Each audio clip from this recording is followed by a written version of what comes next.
To fix a Samsung top-loaded washer that turns on but won't start a cycle. The primary issue is often a faulty lid lock mechanism. To resolve this, start by disconnecting the washer from the power source by switching it off and unplugging it. Next, remove the 2 brackets that hold the back panel in place. Then take out the 4 screws that secure the back cover, which houses the control board. Remove the upper part of the washer by pushing inward on the 4 clips. And use a thin, flat object to release it from the lower part. The lock mechanism, located on the upper part, can be removed by taking out the 2 screws and disconnecting the wire from the control board.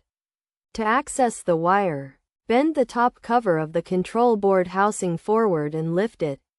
Then locate the gray wire that connects the lock mechanism to the control board and unclip it. Once the wire is unwound, the lock mechanism can be removed and replaced with a new one.